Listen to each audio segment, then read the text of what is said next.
வணக்கம் மக்களே. சிக்கன் ஈரல் தாங்க செய்கிறத பார்க்க போகிறோம். இது பிடிச்சவங்க மட்டும் பார்த்து செய்யுங்க, பிடிக்காதவங்க வீடியோ விட்டுருங்க. ஏன்னா இது நிறைய பேருக்கு பிடிக்கும், சில பேருக்கு பிடிக்காது. எங்கள் வீட்டிலே 2 பேருக்கு பிடிக்கும், 2 பேருக்கு பிடிக்காது. அதனால் பிடிச்சவங்க மட்டும் இந்த மெத்தடை செஞ்சு சாப்பிட்டு பாருங்கள். இதை நல்லா பொடியாக கட் பண்ணி மஞ்சள் உப்பு போட்டு நல்லா வாஷ் பண்ணி எடுத்துக்கணுங்க. அதை மஞ்சள் தூள் உப்பு போட்டு கழுவி எடுத்துக்கோங்க. நல்லா கழுவி எடுத்துக்கிட்டு பார்க்குறதுக்கே பளிச்சுன்னு இருக்கணும். அந்த மாதிரி ஆக்கிங்க. நல்லா கழுவி எடுத்துக்கோங்க.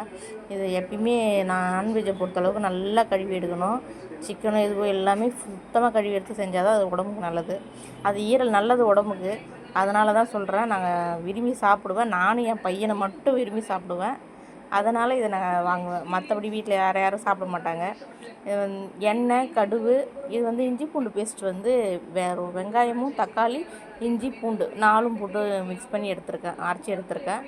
நல்லா இது முட்டை பொடிமாஸ் மெத்தடில் தான் செய்யணும். எண்ணெய் ஊற்றி பெருஞ்சீரகம் கொஞ்சம் போட்டுட்டு வெங்காயத்தை பொடியாக கட் பண்ணி நல்லா வதக்கிட்டு கருவேப்பிலை போட்டு நல்லா வதக்கிட்டு கொஞ்சம் தக்காளியும் போட்டு வதக்கிட்டு இஞ்சி பூண்டு பேஸ்ட் எப்படி அரைச்சிருக்கேன்னா அதை 4ம் போட்டு அரைச்சிருக்கேன். இஞ்சி பூண்டு வெங்காயம் தக்காளி இது 4ம் அரைச்சிட்டு இதை எடுத்து போட்டு அந்த ஈரல் எடுத்து போட்டு நல்லா கிண்டணுங்க. கிண்டி விட்டுட்டு தேவையான அளவு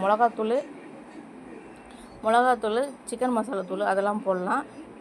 அப்புறம் கரம் மசாலா இருந்தால் கூட அதுவும் போட்டுக்குங்க. அது உங்கள் டேஸ்ட்டு பொறுத்தளவு தான். டேஸ்ட்டு நல்லாயிருக்கும். கொஞ்சம் காரத்தூளும் போட்டுட்டு நல்லா கிண்டிட்டு கொஞ்சம் தண்ணி ஊற்றி கொஞ்சம் வேக வைக்கணும். இதில் நான் என்ன பண்ணேன்னா உருளைக்கிழங்கு வர சேர்த்துக்கிட்டேன். அது உருளைக்கிழங்கு சேர்த்து அந்த டேஸ்ட் எப்படி இருக்கு? ஏன்னா நார்மலாக இது நான் செஞ்சு சாப்பிட்றது தான். சப்போஸ் இதில் வெஜிடபிள்ஸ் மிக்ஸ் பண்ணி சாப்பிட்டா நல்லாயிருக்குமா? இந்த கறி குழம்புக்கெலாம் உருளைக்கிழங்கு போட்டிருக்கேன். உருளைக்கிழங்கு முருங்காலாம் கறி குழம்புக்கு போட்டால் நல்லாயிருக்கும், செம்மையாக இருக்கும். சரி, ஈரலுக்கும் போட்டு பார்ப்போம் எப்படி இருக்குன்னு பார்க்கலாம்னு சொல்லிட்டு தான் நான் ட்ரை பண்ணேன். பட் ஆனால் நல்லா தாங்க இருந்துச்சு. இதில் இன்னொன்று மெத்தட் என்னென்னா, இந்த ஈரல் நல்லா வெந்ததுக்கப்புறம் நம்ம முட்டை உடச்சி ஊற்றி செஞ்சு சாப்பிட்ருக்கேன். அதுவும் நல்லாயிருக்கும். ஆனால் முட்டை உடச்சி ஊற்றி சாப்பிட்டா நிறைய இருக்க மாதிரி ஃபீல் ஆகும். அதனால் இந்த வாட்டி முட்டை உடச்சி ஊற்றலை. அதனால் இந்த மெத்தட்லேயும் சாப்பிடுங்க. வேணுன்னா முட்டை நிறைய வேணும்னு நினச்சிங்கன்னா முட்டை உடச்சி ஊற்றி